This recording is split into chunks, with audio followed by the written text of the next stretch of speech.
할렐루야. 하나님께서 오늘도 말씀 안에서 우리에게 큰 은혜를 베풀어 주실 줄 믿습니다. 사람이 일평생 살아가면서 답을 찾아야만 하는 질문이 있습니다. 그것은 바로 나는 누구이며 무엇을 위해 살아야 하는가 라는 질문입니다. 세상의 많은 사람들은 이 질문에 대한 답을 자기 자신이나 다른 사람들과 결속되어 있는 공동체성 안에서 끊임없이 찾으려고 합니다. 그래서 여러 가지 다양한 일들을 목표로 두고 성취하면서 그 일들 안에서 자기가 누구인지를 발견하려고 합니다. 때로는 자신의 경험이나 능력을 통해 그 답을 찾으려고 하거나 다른 사람들과의 관계 속에서 해답을 얻으려고 합니다. 하지만 안타깝게도 그들이 만족할 만한 답을 그들이 행하고 있는 이러한 여러 가지 시도들 속에서는 결코 얻을 수는 없을 것입니다. 왜냐하면 그 답을 얻기 위한 주소지가 완전히 잘못되었기 때문이지요. 종교개혁자 존 칼빈은 그의 책 기독교 강요의 첫 부분에서 먼저 하나님에 관한 지식을 설명하고 곧이어 사람에 관한 지식을 소개하고 있습니다. 칼빈이 하나님에 관한 지식을 설명한 이후에 이어서 사람에 관한 지식을 소개하고 있는 이유는 사람이라는 그 존재 자체가 오직 창조주이신 하나님 안에서야지만 제대로 설명이 가능하기 때문입니다. 그러므로 나는 누구이며 무엇을 위해 살아야 하는가라는 우리의 인생의 근본적인 질문을 해결하기 위해서는 반드시 하나님 안에서 그 답을 찾아야만 한다는 것이지요. 그렇다면 하나님의 말씀인 성경은 우리가 누구이며 어떠한 존재라고 말씀하고 있을까요? 창세기 1장 26절과 27절을 함께 읽어보도록 하겠습니다. 창세기 1장 26절과 27절 말씀을 여러분들이 읽어주십니다. 시작. 하나님이 이르시되 우리 형상을 우리의 형상으로 우리가 사람을 만들고 그들로 바다의 물고기와 하늘의 새와 가축과 모든 나무와 땅의 모든 것을 다스리게 하자 하시고 하나님이 자기 형상으로 하나님의 형상대로 사람을 창조하시되 남자와 여자를 창조하시고. 아멘. 여러분, 성경은 우리가 어떠한 존재라고 말씀하고 있습니까? 이 세상이 주장하고 있는 대로 우연의 부산물이라고 말하고 있습니까? 아니면 진화의 결정체라고 말하고 있습니까? 아닙니다. 그러면 성경은 우리가 어떠한 존재라고 말씀하고 있습니까? 성경은 우리가 하나님의 형상대로 지음받은 존재다라고 명확하게 말씀하고 있습니다. 그렇습니다, 여러분. 우리는 하나님의 형상을 따라 창조된 존재입니다. 여기에서 우리가 오해하지 말아야 될 것은 하나님의 형상과 모양대로 창조되었다는 것이 그저 겉으로 보이는 외모를 말하는 것이 절대로 아니라는 것입니다. 여기에서 말하고 있는 이 하나님의 형상이란 의와 진리, 거룩함을 말하는 것으로 하나님의 성품과 성향, 하나님의 뜻을 반영하는 존재로서 우리가 창조되었다는 것을 의미하는 것입니다. 이러한 의미에서 생각해 볼 때에 사람이 가장 사람다울 때는 의와 진리, 거룩함이라는 하나님의 성품을 드러낼 때라는 사실을 우리는 알 수가 있습니다. 그런데 문제는 사람의 타락 이후에 들어온 죄악 때문에 하나님의 이러한 고귀한 형상을 잃어버렸다는 데에 있습니다. 본래 사랑으로 가득했었던 사람의 마음은 미움이 자리하게 되었고 거룩함을 앙망하던 사람의 마음 속에는 욕망과 탐심이 들어서고 말았습니다.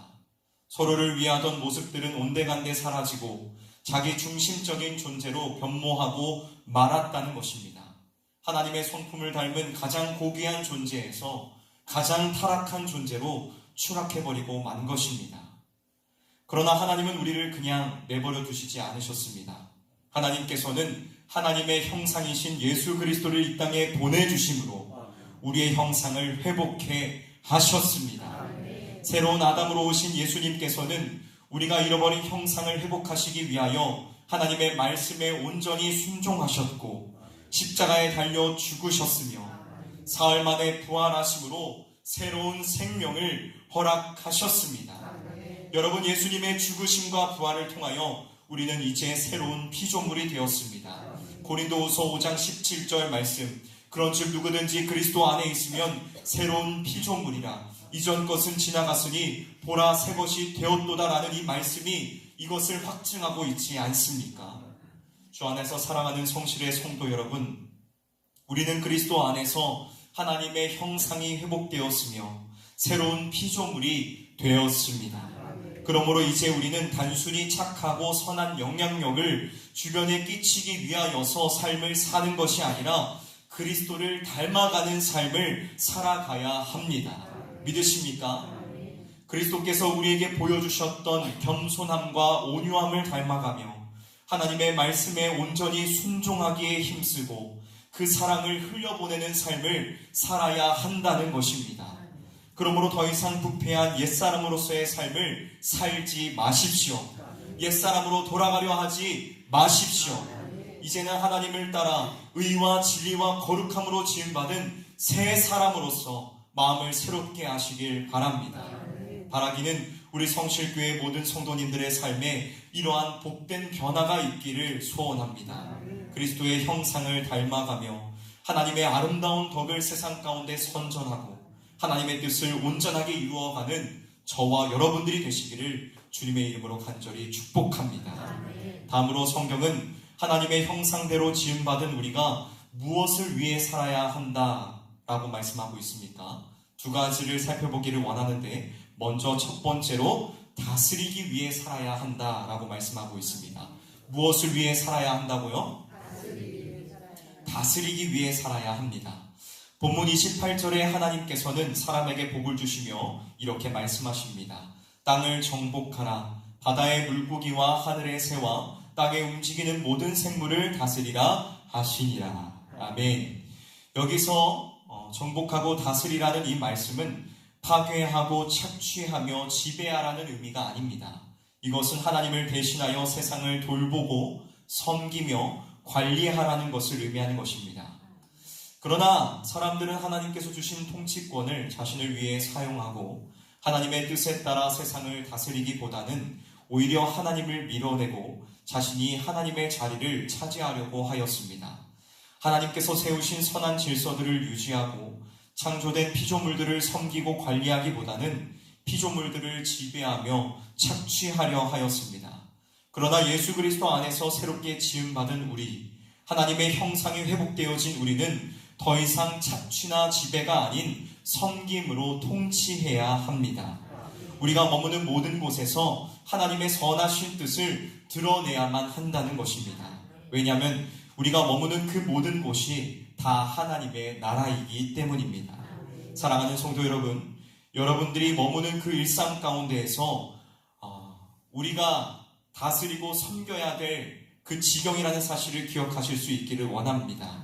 가정과 직장, 삶의 모든 영역들이 다 우리가 섬김으로 다스려야 할 곳이라는 것을 우리가 기억하면서 우리가 만나고 관계하는 모든 이들을 예수 그리스도의 사랑으로 섬기며 그리스도의 모습을 드러내고 하나님의 형상을 보여주는 저와 여러분들이 되시기를 주님의 이름으로 간절히 축복합니다. 다음 두 번째로 성경은 하나님의 형상대로 지음받은 우리가 생육하고 번성하기 위하여 살아야 한다라고 말씀하고 있습니다. 아까 첫 번째는 무엇을 위해 살아야 한다고 말씀을 드렸죠? 다스리기 위해서 삶을 살아가야 한다라고 말씀을 드렸습니다.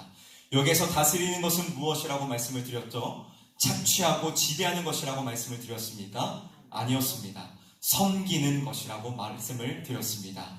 우리가 머무는 그곳, 가정과 직장과 교회와 우리의 발걸음이 머물러 있는 그 모든 곳에서 그리스도의 마음으로 그들을 섬기며 사랑으로 섬기는 그 모습이 우리가 반드시 해야 될 모습이라고 말씀을 드렸습니다. 두 번째는 우리가 생육하고 번성하기 위해 살아야 한다라고 성경은 가르쳐주고 있습니다. 오늘 본문 말씀 28절 상반절입니다. 하나님이 그들에게 복을 주시며 하나님이 그들에게 이르시되 생육하고 번성하여 땅에 충만하라. 여기에서 생육하고 번성한다는 것은 단순히 사람들의 수가 늘어나고 풍요를 누리라는 것을 의미하는 것이 아닙니다. 여기에서 생육하고 번성하라는 것은 예수 그리스도 안에서 새로운 의미를 가지는데 그것은 영적인 자손을 늘려가는 것, 곧 우리에게 복음을 전하는 사명이 있음을 가르쳐주고 있습니다. 사랑하는 성도 여러분, 우리에게는 복음을 전할 사명이 있습니다. 예수님께서 예루살렘과 온 유대와 사마리아와 땅끝까지 이르러 내 증인이 되리라 말씀하신 것처럼 우리는 주의 말씀이 흥황하여 온 세상에 전파되게 해야 합니다. 오늘 우리가 이 부르심 앞에 서 있습니다.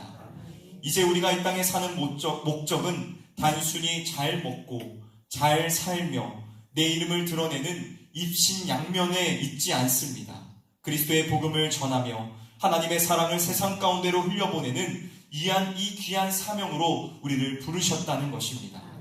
오늘 우리를 부르시는 그 모든 자리에서 복음을 전하는 우리 모두가 되기를 소원합니다. 단순히 말로만 예수님을 믿으라고 전하는 것이 아니라 삶으로서 그리스도를 증거하고 하나님의 형상을 드러내는 우리 모두가 될 수 있기를 우리 구주 예수 그리스도의 이름으로 간절히 축복합니다. 말씀을 마무리하도록 하겠습니다. 사랑하는 성실의 성도 여러분, 우리는 하나님의 형상대로 지음받은 하나님의 사랑을 입은 존재들로서 그리스도의 모습을 세상 가운데 나타내야 합니다. 하나님께서 지으신 형상, 의와 진리와 거룩함을 세상 가운데 드러내며 하나님의 모습을 세상 가운데 비추어야 할 의무가 우리에게 있다는 것입니다. 그리고 그리스도의 사랑으로 세상을 섬기며 복음을 증거해야 할 사명이 우리에게 있습니다. 우리는 그것을 위하여서 삶을 살아가고 있는 것입니다.